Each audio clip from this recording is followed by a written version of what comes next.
देशाला भरपूर ऑइल लागणार आहे. प्रत्येक सिटीमध्ये प्रत्येक लॅम्प हा रात्रभर जर जळाला तर त्यासाठी किती फ्यूल लागेल आणि ह्या बिझनेसमध्येच आपल्याला पुढे जास्त फायदा होईल हे मात्र या जॉन डी रॉकफेलरनी ओळखलं. आणि पुढे या ज्या लॉसमध्ये गेलेल्या ज्या कंपन्या आहेत, या पूर्ण लॉसमध्ये गेलेल्या कंपन्या यांनी एक एक एक कंपनी विकत घ्यायला सुरुवात केली. म्हणजे पेन्सिल्व्हेनियामधल्या ज्या काही लॉस मेकिंग कंपन्या आहेत यांची लँड, रिफायनरी या जशाच्या तशा हव्या त्या रेटमध्ये रॉकफेलरला मिळत गेल्या आणि स्वतःचं त्यांनी रिफायनरी तयार केलेली होती. तर तिथून पेन्सिल्व्हेनियामधून ऑइल काढायचं आणि त्यांच्या रिफायनरीमध्ये नेऊन रिफाईन करून त्यांनी न्यूयॉर्कमध्ये जाऊन विकायचं. म्हणजे हा जो तो बिझनेस चालू केला त्यांनी आणि he became in rich and rich. म्हणजे एवढा तो श्रीमंत होत गेले की पुढे त्यांना अशी कॉम्पिटिशन म्हणजे दुसऱ्या कंपन्या आहेत तर त्यांनी त्यांची स्ट्रॅटेजी अशी होती, बिझनेस स्ट्रॅटेजी, की दुसरा कॉम्पिटिटर आपल्याला येऊ द्यायचा नाही याच्यामध्ये, या मार्केटमध्ये. कारण दुसऱ्या मार्केटमध्ये जर कॉम्पिटिटर आला तर आपल्याला हा जो चढ उतार आहे हा मी सगळं ठरवणार. ऑइल प्राइस किती करायची किंवा काय कुठले प्रोडक्ट काढायचं ऑइलमधून हा मी एकटा ठरवणार, असं त्यांचं एक स्वतःच्या मनाशी ठरवलेलं होतं त्यांनी. त्यांची जी जुनी कंपनी होती तर त्यांचा जो पार्टनर आहे हा जॉन मॉरिक क्लार्क, हा जो पार्टनर आहे यांना ऑइल बिझनेसमध्ये बिलकुल इंटरेस्ट नव्हता. यांनी सांगितलं की हा ऑइल बिझनेसमध्ये म्हणजे Rockefeller don't go to oil business because this is the risky business, this is the new business.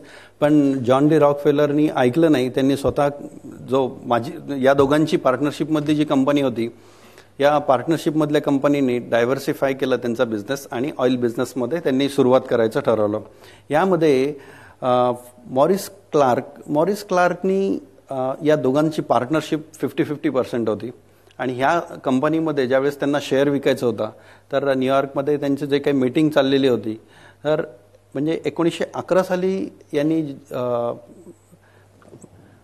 1870 साली यांनी जे काही रेट सांगितला होता तो $72,000. मॉरिस क्लार्कनी सांगितलं की मी तुम्हाला देतो आणि तुम्ही या कंपनीमधला तुम्ही शेअर सोडा. त्यावरती जॉन डी रॉकफेलर उठले आणि त्यांनी सांगितलं $72,500 मी तुला देतो, तू या कंपनीमधलं तू शेअर्स मला दे. आणि 72,500 हा त्या काळामध्ये खूप मोठी अमाऊंट होती. ही अमाऊंट रॉकफेलरनी रिस्क घेतली आणि त्यांनी ही अमाऊंट त्यांच्या पार्टनरला दिली आणि पूर्ण कंपनीचा ताबा स्वतः घेतला.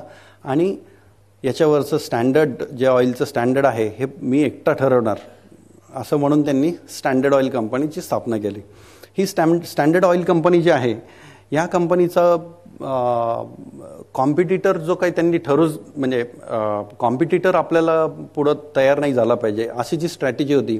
अमेरिकेमध्ये जवळजवळ त्यांनी सुरुवातीला 30-40% शेअर ऑइलमधला हा त्यांनी कॅप्चर केला. ऑइल जे जमिनीमधून काढलं जात होतं तर त्याची रिफायनरीमध्ये फक्त एकच प्रोडक्ट त्यावेळी बनत होतं आणि ते म्हणजे केरोसिन. म्हणजे त्याच्या अगोदर म्हणजे केरोसिन वापरायच्या अगोदर अजून इलेक्ट्रिसिटीचा शोध लागलेला नव्हता आणि पूर्ण अमेरिका ही केरोसिनचे लॅम्प्स वापरत होती आणि त्यापैकी केरोसिन हे फक्त स्टँडर्ड ऑइल कंपनी सप्लाय करत होती अमेरिकेमध्ये. केरोसिनच्या अगोदर व्हेल ऑइल म्हणजे माशाचं तेल आणि माशाचं व्हेल मासा जो आहे त्याच्या डोक्यामध्ये साधारण 15 ते 17 लिटर्स तेल त्याच्यामधून काढलं जायचं आणि हे फक्त श्रीमंत लोक वापरले जायचे. म्हणजे श्रीमंत लोक फक्त दिवे वापरत होते ते व्हेल ऑइलचे. तर त्याची किंमत जी आहे ती $12 पर मंथ एवढी किंमत त्याची होती. कारण हे एवढं महाग व्हेल ऑइल प्रत्येक गरीब माणसाला परवडत नव्हतं. याचा संपूर्ण विचार करून रॉकफेलरनी ठरवलं की $1 एका महिन्याला एवढंच मला फक्त किंमत एका फॅमिलीला द्यावी लागली पाहिजे, त्यापेक्षा जास्त परवडणार नाही आहे. तरच म्हणजे मिडल क्लास जे आहे ते सर्वसामान्य माणूस आपलं केरोसिन वापरू शकेल. आणि ही किंमत मेंटेन करण्यासाठी मास प्रोडक्शन इज इम्पॉर्टंट म्हणून त्यांनी मास प्रोडक्शन सुरुवात केली. पण हे करत असताना त्यांनी क्वालिटी जी आहे म्हणजे ₹1 1 महिना एक केरोसिन लॅम्प एका घरामध्ये जर लागणार असेल तर हे मेंटेन करताना क्वालिटीवरती खूप भर दिला त्यांनी. तर केरोसिन जे रिफायनरीमध्ये बनतं ते ठराविक टेम्परेचरला केरोसिन बाहेर पडलं पाहिजे. जर नाही बाहेर पडलं तर त्याचं डिझेल बनतं आहे आणि डिझेल त्यावेळेस वापरलं जात नव्हतं, म्हणजे हे वेस्ट केरोसिन म्हणून ते फेकून देत होते. डिझेलवरचे जे केरोसिनचे लॅम्प आहेत तर हे बस्ट व्हायचे आणि आत्ता जसं आपल्या घरामध्ये गॅस सिलेंडर्स वगैरे बस्ट होतात आणि ॲक्सिडेंट होतो, तर त्या प्रकारे हे केरोसिनचे लॅम्प्स बस्ट व्हायचे आणि ॲक्सिडेंट होत होते. तर हे रॉकफेलरला पसंत नव्हतं की कुठंही क्वालिटीमध्ये कॉम्प्रोमाइज न करता ते या रेटला, म्हणजे कमी रेटला ते मास कस्टमर्सला ते रॉकेल केरोसिन विकत होते. यांचा जो स्ट्रॅटेजी होती ही रॉकफेलरनी स्ट्रॅटेजी ठरवायची की आता आपल्याला अमेरिकेमध्ये 70% मार्केट झालेलं आहे आणि आता पुढचं जर कोणी कॉम्पिटिटर असेल, म्हणजे एखादं कोणी तग धरून राहिलेलं असेल तर त्याला आपण कसं पहिलं संपवून टाकायचं. एकतर त्याची कंपनी विकत घ्यायची आणि त्यांनी कंपनी नाही जर विकत दिली आपल्याला तर त्याचं मार्केटमध्ये ऑइल कुठे जातं किंवा केरोसिन कुठं जातं ते बघायचं. मार्केट कॅप्चर करण्यासाठी त्यांनी अशा ट्रिक्स केल्या की एकतर पहिली गोष्ट म्हणजे काही करून जर कॉम्पिटिटरनी मार्केटमध्ये जर तुम्हाला तिकडे दुसऱ्या ठिकाणी जर केरोसिन गेलं तर ते ओव्हरनाईट स्टँडर्ड ऑइल कंपनीचे रेट्स कमी व्हायचे, म्हणजे यांचं केरोसिन जे आहे हे एकदम महागात मिळणार. त्यामुळे दुसरा ऑप्शन त्यांना काही नसायचं unless they have to sell their company to standard oil company. म्हणजे असं ही जी स्ट्रॅटेजी होती त्यांची. किंवा रेल रोड्स, म्हणजे हे गव्हर्नमेंटला सांगत होते स्टँडर्ड ऑइल कंपनी की आम्हाला न्यूयॉर्कपासून या ठिकाणापर्यंत पेन्सिल्व्हेनियापर्यंत रेल्वे लाईन टाकून पाहिजे. मग गव्हर्नमेंट सांगायचं की आमच्याकडे पैसे नाही आहेत आम्ही देतो आणि तुम्ही आमच्या रेंटमधून हे करा, पण आम्ही सांगतोय तेवढा रेल लाईन आम्हाला टाकून पाहिजे.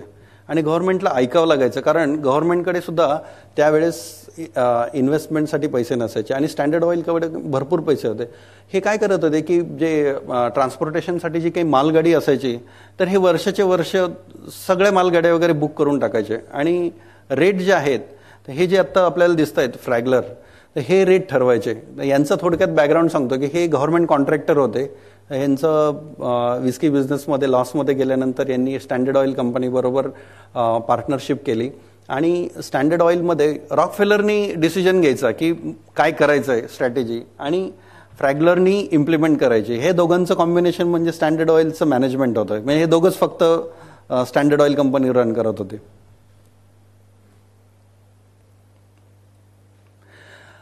संपूर्ण भरभराटीच्या काळामध्ये पूर्ण स्टँडर्ड ऑइलनं जवळजवळ 90% कॅप्चर केलं मार्केट. म्हणजे पूर्ण US मध्ये केरोसिनचं मार्केट कॅप्चर केल्यानंतर हळूहळू जगभरामध्ये पूर्ण मार्केट कॅप्चर करण्यासाठी युरोपमध्ये वगैरे केरोसिन पाठवायला सुरुवात केली आणि युरोपमध्ये सुद्धा केरोसिन लागल्यानंतर ही कंपनी एवढी प्रॉफिटमध्ये आली की यांनी काय केलं की पूर्ण स्टेट्समध्ये म्हणजे एक स्टँडर्ड ऑइल ग्रुपचा एक ट्रस्ट बनवला आणि या ट्रस्टच्या अंडर संपूर्ण स्टँडर्ड ऑइल कंपनीच्या मोनोपॉली करून ठेवली. परंतु ही जी आपल्याला इथे दिसते आयडा टार्बेल या स्लाईडवरती, तर आयडा टार्बेल ती पेन्सिल्व्हेनियामध्ये तिचे वडील ऑइल म्हणजे तिच्या वडिलांचं ऑइल कंपनी होती आणि ती लॉसमध्ये गेल्यानंतर स्टँडर्ड ऑइल कंपनीनं ती विकत घेतली आणि ही विकत घेतल्यानंतर हे बरोबर नाही आहे किंवा तिला आवडलं नाही. आयडा टार्बेल त्यावेळेस छोटी मुलगी होती आणि हे वडिलांकडून फसवून घेतलेली आहे याचा राग तिच्या मनामध्ये होता. ही जी पत्रकार आहे हिनं काय केलं की हिनं आतमध्ये मॅनेजमेंट स्टँडर्ड ऑइल कंपनीची जी मॅनेजमेंट आहे तर या मॅनेजमेंटबरोबर टायअप करून तिनं तिचे काही ओळखीचे होते तर त्यांच्याकडून संपूर्ण माहिती काढली आणि तिनं एक पुस्तक लिहिलं history of Standard oil company.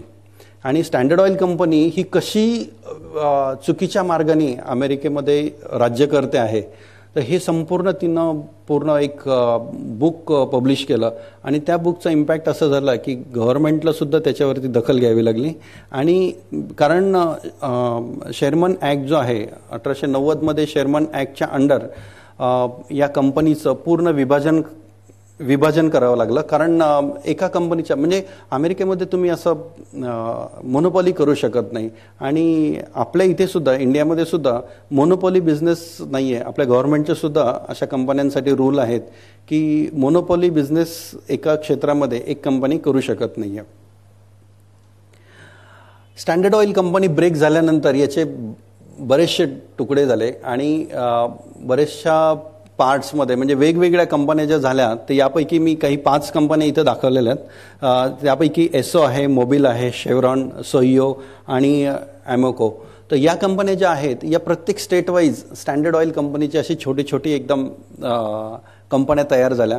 पण या कंपन्या ज्यावेळेस ब्रेक झाल्या आणि ज्यावेळेस त्या स्टेटमध्ये त्या मोठ्या व्हायला लागल्या तर त्यासुद्धा अगदी स्टँडर्ड ऑइल कंपन्या एवढ्याच परत अजून मोठ्या झाल्या. कारण त्यांचं ओरिजिन जे होतं ते स्टँडर्ड ऑइल कंपनीच होतं. म्हणजे पॉलिसी जी आहे ती आजसुद्धा म्हणजे आपण जे म्हणतो की अमेरिकेनी काही आपला मिडल ईस्टमधल्या काही कंट्रीवरती जे काही इराकवरती किंवा इराणवरती असं करायला नको होतं किंवा शांततेच्या मार्गाने आतमध्ये ते जातात काय आणि अटॅक करतात.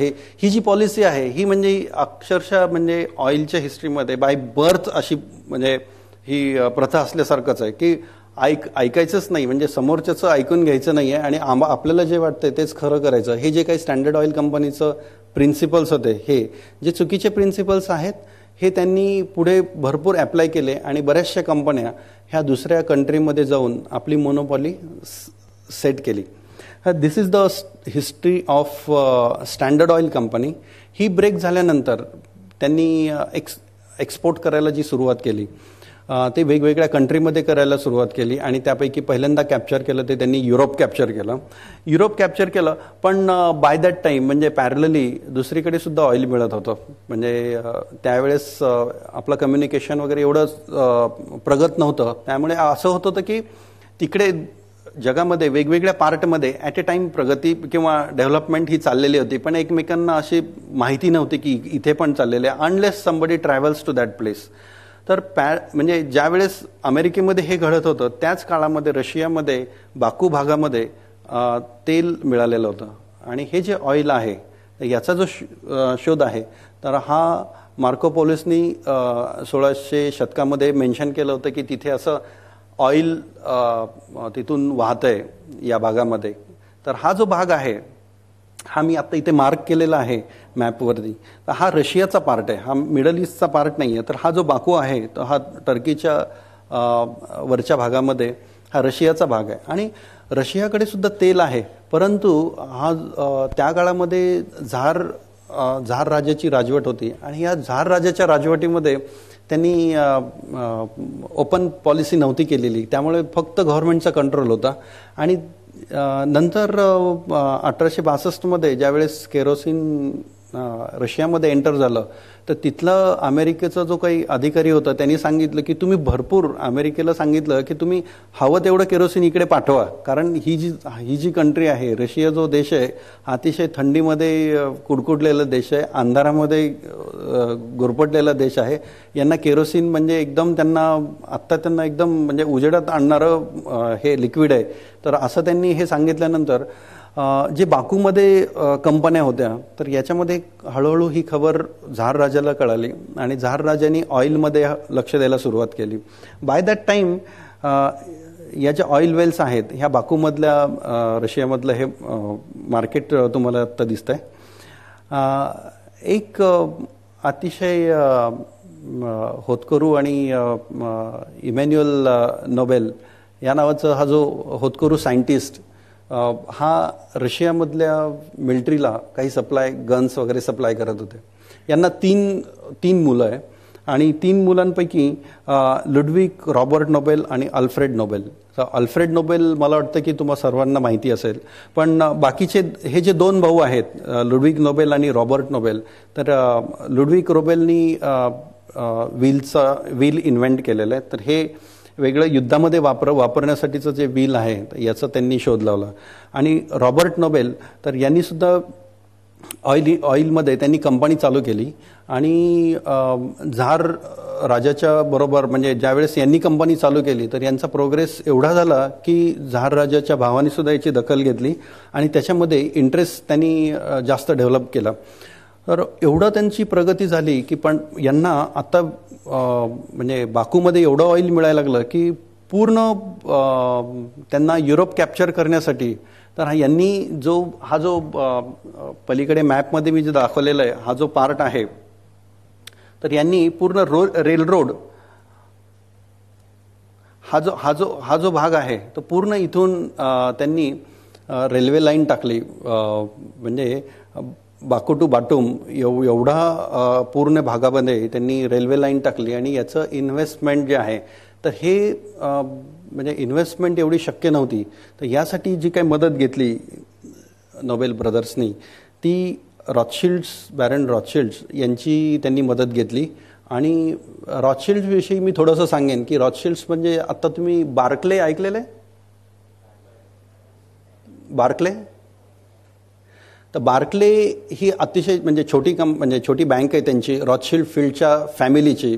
आपल्याकडे इंडियामध्ये जसं टाटा ग्रुप आहे किंवा रिलायन्स ग्रुप ऑफ इंडस्ट्रीज आहे तर त्याप्रमाणे फ्रान्समध्ये हा रॉथशिल्ड ग्रुप हा प्रचंड मोठा ग्रुप आहे. आणि पहिल्या महायुद्धामध्ये दुसऱ्या महायुद्धामध्ये दोन्ही महायुद्धांना दोन्ही पार्ट्यांना दोन्ही कंट्रीज म्हणजे दोन्ही साईड्सला फायनान्शियल सपोर्ट जो आहे हा रॉथशिल्ड ग्रुपने केलेला आहे. तर हे ज्यावेळेस रॉथशिल्ड ग्रुप आहे तर यांची मदत घेतली आणि हा जो रेल रोड आहे हा त्यांनी कंप्लीट केला.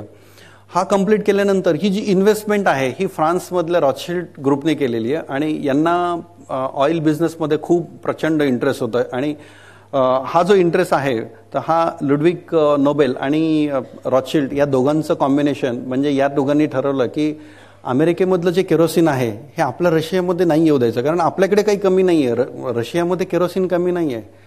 मग आपण दोघं मिळून आपण एकत्र येऊन अमेरिकेची जी स्टँडर्ड ऑइल कंपनी याच्याशी आपण एकट्यानेच फक्त लढा लढूयात आणि हे जे केरोसिन आहे हे केरोसिन आपण अडवूयात आणि आपण एक्सपोर्ट करू म्हणजे युरोपियन कंट्रीजसाठी करूयात आणि ॲज वेल एज ईस्टकडे आपण करूयात. ज्यावेळेस या दोघांनी एकत्र येऊन पूर्ण प्रगती करायला सुरुवात केली आणि अमेरिकेचं स्टँडर्ड ऑइल कंपनीचं ज्यावेळेस त्यांनी केरोसिन थांबवलं रशियामध्ये येणारं तर त्या काळामध्ये नोबेल ब्रदर्स यांची यापैकी लुडविक ब्रदर्सचं निधन झालं. आणि पेपरमध्ये असं आलं की सगळ्या न्यूजपेपर असं मध्ये आलं की अल्फ्रेड नोबेल इज नो मोर. आणि अल्फ्रेड नोबेल्स यांनी डायनामाईटचा शोध लागला होता. अल्फ्रेड नोबेल्सनी डायनामाईट म्हणजे जे युद्धामध्ये वापरतात आणि मग पेपरमध्ये जे काही आर्टिकल्स होते की अल्फ्रेड नोबेलनी हे बरोबर केलं नाही, डायनामाईटचा शोध लावला आणि भरपूर म्हणजे जे सैनिक आहेत अशी भरपूर खूप लोकांची हत्या झाली त्याच्यामध्ये आणि हे बरोबर नाही केलेलं अल्फ्रेड नोबेलनी. तर असं अल्फ्रेड नोबेलविषयीच भरपूर पेपरमध्ये म्हणजे सगळे रकाने त्याच्यामध्ये आले आणि अल्फ्रेड नोबेलनी हे वाचलं म्हणजे माझ्या मृत्यूनंतर लोक काय म्हणतात किंवा जग काय म्हणतंय हे अल्फ्रेड नोबेलला हे समजलं. आणि त्यांनी सांगितलं की ॲक्च्युली माझं तर तसं पाहिलं तर माझं काही इंटेन्शन असं नाही आहे पण म्हणजे जग जर असं मानत असेल तर माझी पूर्ण प्रॉपर्टी जी आहे तर त्यांना खूप वाईट वाटलं. माझी पूर्ण प्रॉपर्टी ही शांतता प्रस्थापित करण्यासाठी किंवा सायन्स केमिस्ट्री लिटरेचर पीस तर यासाठी पुढे उपयोगामध्ये यावी तर त्यांनी पूर्ण याचं इन्व्हेस्टमेंट म्हणजे त्यांचं जे काही प्रॉपर्टी आहे तर ही पुढे आणि it becomes the Nobel award. तर नोबेल अवॉर्डची सुरुवात जी आहे म्हणजे it is related to history of oil. पुढे नोबेल कंपनी ज्यावेळेस नोबेल ब्रदर्स म्हणजे त्यांची कंपनी बंद झाली तर नंतर असं झालं की रॉथशिल्ड एकटे राहिले. रॉथशिल्डनी एकट्याने ठरवलं की आपण एकटं स्टँडर्ड ऑइल कंपनीला विरोध करू पण आपल्याला कोणीतरी पार्टनर पाहिजे. आपल्याला पार्टनर पाहिजे म्हणजे एक चांगला पार्टनर शोधला पाहिजे जो चांगला इन्व्हेस्टर असेल. आणि ते एकदा हॉस्पिटलमध्ये ॲडमिट असताना त्यांची भेट फ्रेड लेट बरोबर झाली. Fred Lane he was a broker आणि एजंट.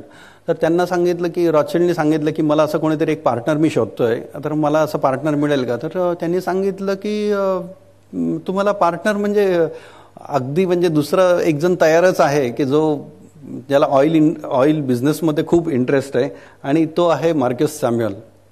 मार्कस सॅम्युअल जो आहे तो त्याची शेल नावाची कंपनी आहे, आणि Shell transport and trading company, ह्या कंपनीचा जो ओनर आहे तर याला खूप इंटरेस्ट आहे, तर मी तुमची भेट करून देतो आणि मग तुम्ही बोला.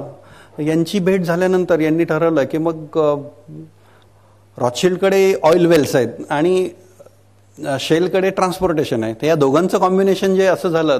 आणि पुढे या कंपनीने शेल ट्रान्सपोर्ट कंपनी जी आहे या कंपनीने पूर्ण ईस्टचं मार्केट जे आहे, म्हणजे केरोसिनचं जे ईस्टचं मार्केट आहे, म्हणजे ईस्ट म्हणजे आपल्याकडचा भाग, या भागाकडचं नवीन कस्टमर आपण टॅप करूयात, कारण इकडे अजून केरोसिन पोहोचलेलं नाही आहे, म्हणजे ईस्ट कंट्रीजकडे.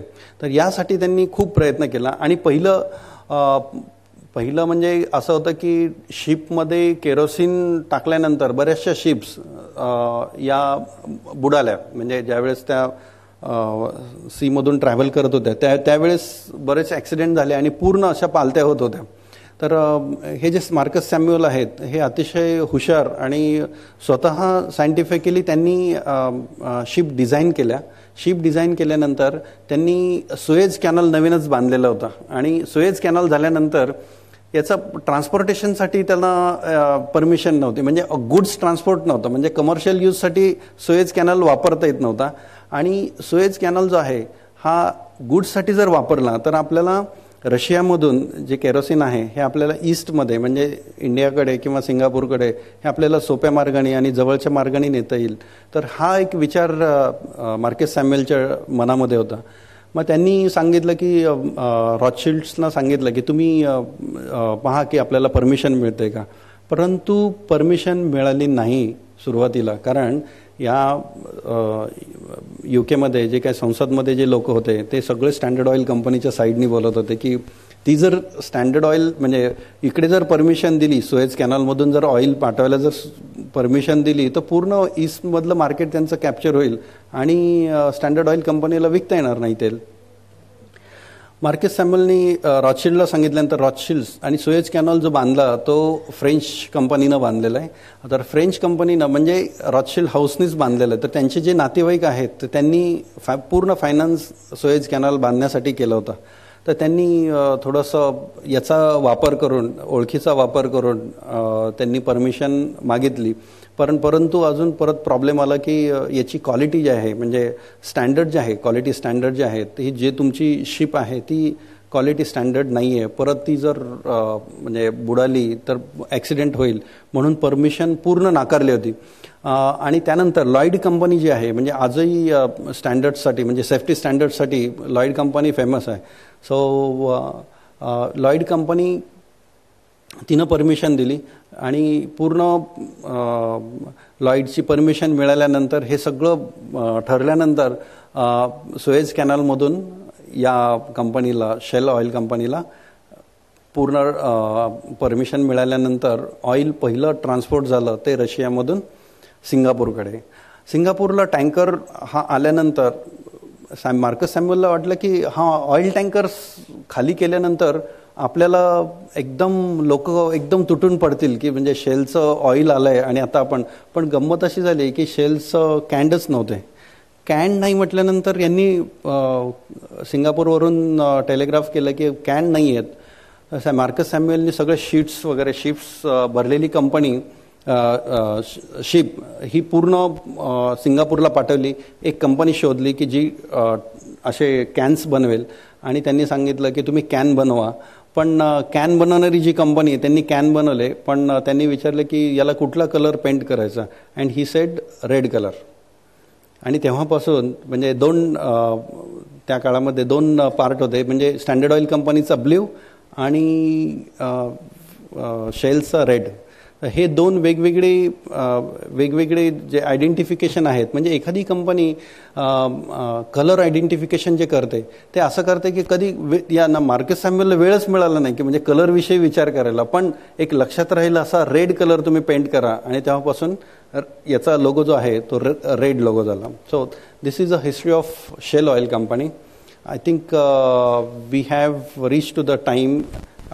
मी पुढचा जो पार्ट आहे oil at east, so I think we have time is all. Okay, तर मी थोडक्यात ईस्टकडचा मी थोडा कव्हर करतो. ईस्ट पार्ट जो आहे म्हणजे जावा, सुमात्रा, बाली हे जे बेटं आहेत, हा जो पार्ट आहे हा नेदरलँडच्या अंडर होता. म्हणजे ज्यावेळेस ब्रिटिश आपल्यावरती राज्य करत होते त्यावेळेस हा जो पार्ट आहे तर इकडे नेदरलँडचं सत्ता होती. आणि एक केसलर नावाचे एक गृहस्थ होते, ते टोबॅको कंपनीमध्ये जॉब करत होते आणि he was a manager there. तर झालं असं की ते 35 वर्ष मॅनेजर म्हणून जॉब केल्यानंतर टोबॅको कंपनीमध्ये नेदरलँडला, तर त्यांनी रिटायरमेंट घेतली आणि आता आपण रिटायरमेंट लाईफ आपण इकडे जावा, सुमात्रा बेटाकडे आपण जाऊयात म्हणून ते तिकडे ट्रान्सफर घेऊन इकडे आले. इकडे आल्यानंतर इकडे टोबॅको फील्ड्स होत्या. तर टोबॅको फील्डमध्ये काम करत असताना ते एका कामगाराबरोबर चाललेले होते आणि ते संध्याकाळचे 4 वाजलेले होते आणि जोरात पाऊस आला म्हणून तो कामगार म्हटलं की आपण असं करू की या शेजारी जी हट आहे या हटमध्ये आपण जाऊ आणि हटमध्ये इथे गेल्यानंतर आपण इथे राहूयात. एवढा जोरात प्रचंड पाऊस होता की त्यांना काही समजलं नाही आणि ते दोघंही पळत एका हटमध्ये गेले. हटमध्ये गेल्यानंतर थोड्या वेळाने तो कामगार म्हटला की तुम्ही थांबा म्हणे, आता जरा खूप थंडी वाजते, मी काहीतरी पेटवतो. म्हणून तो कामगार अगदी त्या हटच्या म्हणजे झोपडीच्या बाहेर आला आणि एक लाकूड कुठेतरी एका डबक्यामध्ये त्यांनी असं बुडवलं आणि आतमध्ये येऊन हटमध्ये आणून त्यांनी पेटवलं आणि ते चांगलं पेटायला सुरुवात झाली. केसलरला रात्रभर झोप आली नाही की हे काय आहे, म्हणजे नक्की काय आहे हा. तर हे बहुतेक इथे कुठेतरी ऑइल असलं पाहिजे. मग पहाटे सकाळी 6 वाजता उठून ते परत त्या कामगाराला म्हटले तू उठ आणि मला दाखव कुठे गेला होतास. तर ते पाठीमागे हटच्या मागे आले आणि बघितलं तर त्यांनी जी जागा दाखवली तर त्यांनी तो स्मेल घेऊन बघितला, वास, अरे हा तर केरोसिनचा वास वाटतोय, पण म्हणजे इथं ऑइल आहे. तर हे डबकं जे आहे आणि आजूबाजूचा भाग आहे हा पूर्ण जमीन त्यांनी विकत घेतली, नोकरी सोडली आणि ऑइल वेल डिग करायला सुरुवात केली. ऑइल वेल डिग केली, भरपूर ऑइल वेल, जेवढं त्यांच्याकडे रिटायरमेंटचे पैसे वगैरे आले होते त्यातून त्यांनी ऑइल वेल डिग केली आणि नंतर मित्राला पत्र पाठवलं नेदरलँडला की मला ऑइल सापडलेलं आहे आणि तू मला फायनान्सर कोणीतरी बघ, मला कोणीतरी फायनान्सर पाठव.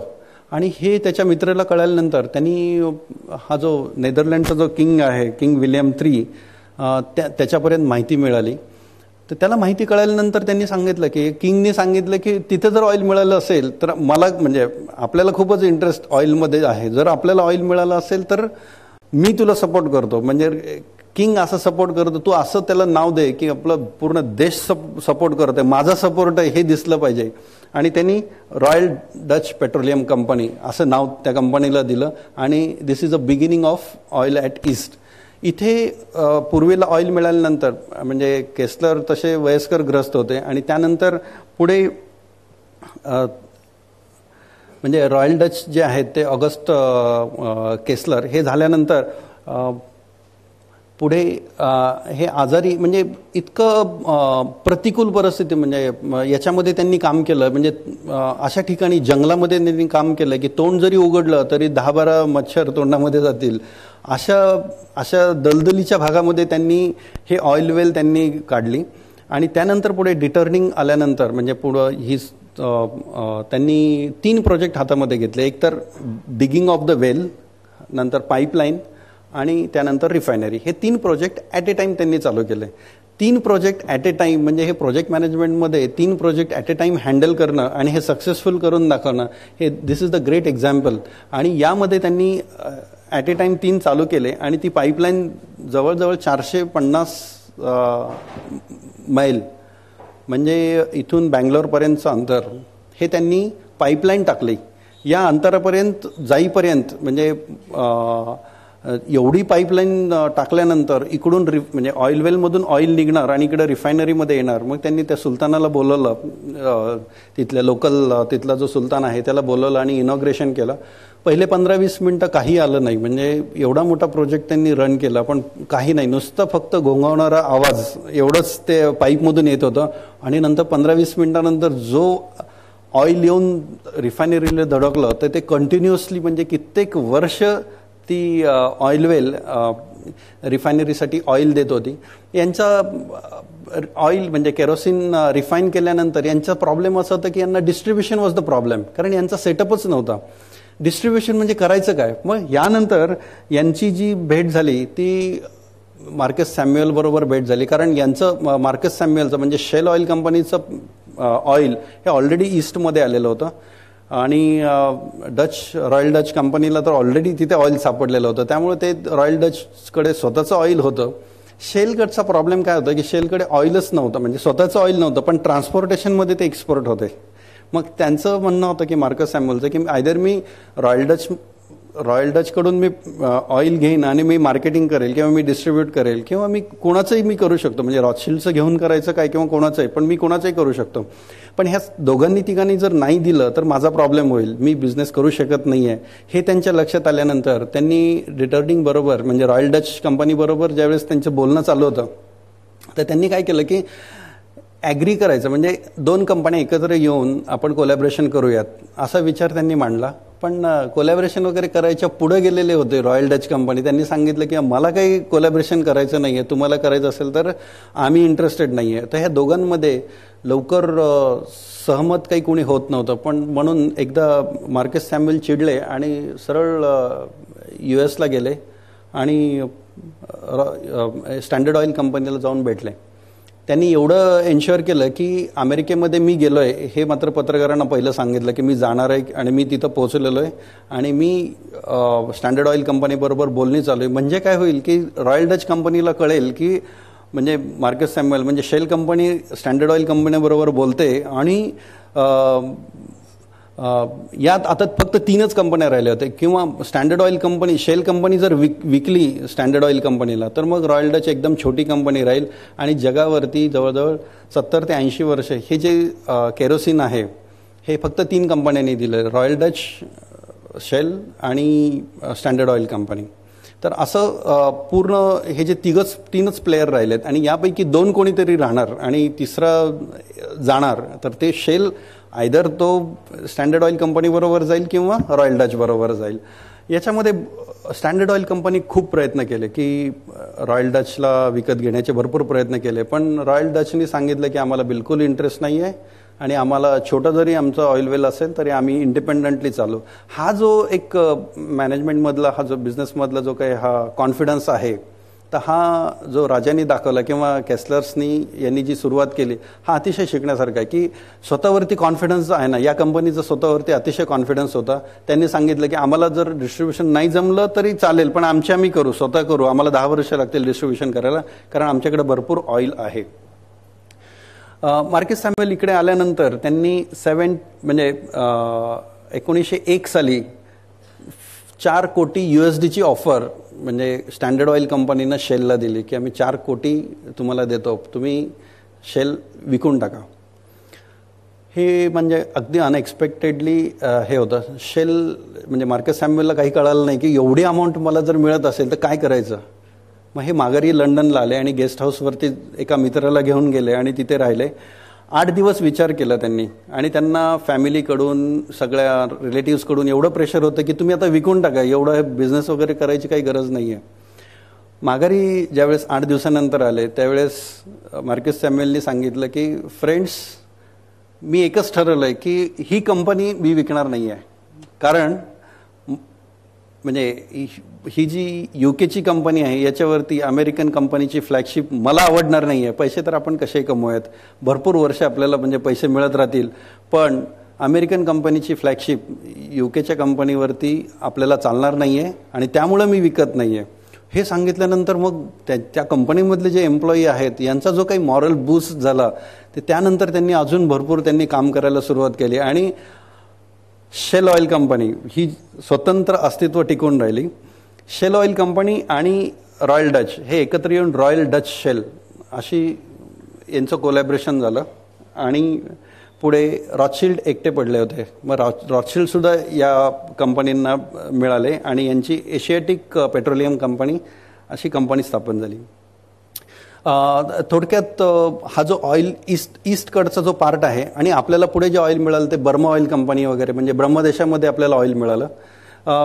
थोडक्यात मी अमेरिकेमध्ये परत जो तिसरा टप्पा आहे तर मी परत अमेरिकेमध्ये जातो. हा जो पार्ट आहे लुझियानाचा, तर हे जे ग्रहस्थ आहेत हा गल्फ ऑफ मेक्सिकोमध्ये जे एक छोटीशी टेकडी होती आणि त्या टेकडीवरती ऑइल बबल्स असे वरती येत होते. ऑइल बबल्स मिळत आहेत म्हणजे याचा अर्थ खाली म्हणजे पॅटिलो हिगिन्स हा जो बिझनेसमन आहे हा नंतर बिझनेसमन झाला, पण अगदी मूळचं त्याचं ही वॉज अ टीचर आणि त्याच्या अभ्यासाप्रमाणे असं होतं की हायड्रोजन, ऑक्सिजन आणि हायड्रोजन हे दोघांच्या प्रेशरमुळं जमिनीमध्ये खाली काहीतरी होत असेल आणि त्यामुळं वरती बुडबुडे निघत आहेत. हे त्याचं रफ त्याचं विचार होता आणि त्यांनी सांगितलं की मी ऑइल वेल चालू करणार, डिगिंग मी चालू करेन. डिगिंग चालू करेन म्हटल्यानंतर त्यांनी काही मित्रांना म्हणजे हे जे 2 जॉर्ज आणि त्याचे काही फॅमिली मेंबर्स आहेत या दोघांना मिळून त्यांनी कंपनी स्थापन केली आणि 500 फूट त्या हिलवरून 500 फूट खाली जाईपर्यंत फक्त मला फायनान्स करा आणि आपल्याला ऑइल लागेल. गंमत अशी झाली की 500 फूट गेल्यानंतर सुद्धा ऑइल लागलं नाही. तर हे ऑइल ज्यावेळेस ड्रिलिंग करत होते तर त्यांनी काय केलं की एक ॲड दिली की एक आम्हाला ड्रिलर पाहिजे म्हणून आणि त्या ॲडला फक्त एकाच माणसाने रिप्लाय केला, तो म्हणजे अँथनी ल्युकॅस यांनी फक्त एकाने रिप्लाय केला आणि तो तिथे आला ड्रिलिंग करायला. ड्रिलिंग करायला आल्यानंतर त्यांनी आणि पॅटिलो हिगिन्स दोघं जण करत होते. 500 फूट गेल्यानंतर सक्सेस पॅटिलो हिगिन्सच्या हाती आलं नाही, तरी कंपनी त्याला बंद करावी लागली आणि त्यांनी 15,000 फूट जवळ 15,000 एकर जागा ही त्यांनी त्या हिलच्या आजूबाजूची घेतलेली होती ती त्याला विकावं लागली आणि हे सगळं लोन त्याला त्या रिलेटिव्हचं आणि फ्रेंड्सचं परत रिटर्न करावं लागलं. हे सगळं रिटर्न केल्यानंतर हा जो अँथनी ल्युकॅस होता तर त्याला कॉन्फिडन्स होता की आता अजून परत 500 फूट जर खाली गेलो आपण तर आपल्याला ऑइल मिळेल. त्यांनी परत कंपनी स्थापन केली, म्हणजे दुसरी कंपनी चालू केली आणि त्याच्या मित्रांना वगैरे नातेवाईकांना कन्व्हिन्स केलं की तुम्ही मला फक्त 500 फूटसाठी पैसे द्या. 500 फूट खाली गेल्यानंतर सुद्धा ऑइल लागलं नाही. आता लुकॅसकडे काही ऑप्शन नव्हता. परत एकदा त्यांनी सांगितलं की म्हणजे फक्त मला 200 फूट जाण्यासाठी परवानगी द्या आणि त्याचे जे मित्र आणि नातेवाईक होते त्यांनी सांगितलं की ठीक आहे म्हणजे अजून 200साठी, पण मग ही लिडरशिप म्हणजे कोणीतरी कंपनीचं अधिकारी चेंज कर किंवा हे चेंज कर ते चेंज कर असं करून थोडंफार चेंज करून 200 फूटसाठीची परवानगी मिळाली त्याला. 1129 फूट खाली गेल्यानंतर वरचं जे ऑइलचं जे शेड आहे हे पूर्ण म्हणजे पूर्ण हालायला सुरुवात झाली आणि एवढं हालायला लागलं की ते जमिनीपासून 150 फूट जमिनीपासूनचं म्हणजे हे जे गशर आहे हे गशर ऑइल एवढं जोरात वरती यायला सुरुवात झाली. अनकंट्रोलेबल ऑइल या कंपनीला मिळालं आणि ऑइल कंट्रोल कसं करायचं, कारण हे अनएक्सपेक्टेड होतं. हे जे सक्सेस आहे हे एवढं होतं की त्यांनी विचार केला नव्हता की आम्ही कंट्रोल कसं करायचं, कारण कंट्रोलच्या बाहेर होतं. मग यांनी काय केलं की ते पूर्ण ऑइल आहे ते जमवलं आणि त्याचं लेक तयार केला, म्हणजे त्या लेकमध्येच भरू आपण ऑइल सगळं. एवढं ऑइल मिळालं त्यांना. आणि मग एकदा यश आलं ना की बाकी मग भरपूर लोक यायला सुरुवात होतात. मग तिथे हॉटेल इंडस्ट्री किंवा आजूबाजूचे भरपूर लोक म्हणजे भरपूर राहायला लागले. काही मग श्रीमंत लोक तिथे व्हिजिट करायला यायला सुरुवात झाली. असं करत भरपूर लोकांनी त्या भागामध्ये ऑइल बघायला म्हणून यायचे. हे ऑइल एवढं मिळाल्यानंतर जे इन्व्हेस्टर्स होते म्हणजे गॅफी आणि अँड्र्यू मेलननी हा म्हणजे बँकर होता, यांनी जे काही हे केलं रिस्क घेतली पुढची 200 फूट खाली जायची पुढची, तर त्याला जे काही यश मिळालं तर त्याला पण काही म्हणजे त्याला अनपेक्षित यश होतं ते. हे झाल्यानंतर त्यांनी त्याच्या भावाला म्हणजे त्यांनी काय केलं की पहिलं म्हणजे आम्हाला एवढं ऑइल मिळालंय तर आपण स्टँडर्ड ऑइल कंपनीला विचारू, कारण आत्तापर्यंतच्या हिस्ट्रीमध्ये स्टँडर्ड ऑइल कंपनी सगळ्या कंपन्या एक्वायर करते ना, तर आपण त्यांना विचारू म्हणून ते त्यांच्याकडे गेले. And standard oil company greatest error they have done, they said we don't want your company. Simply म्हणजे काही विथ नो रिझन आम्हाला नाही घ्यायची तुमची कंपनी.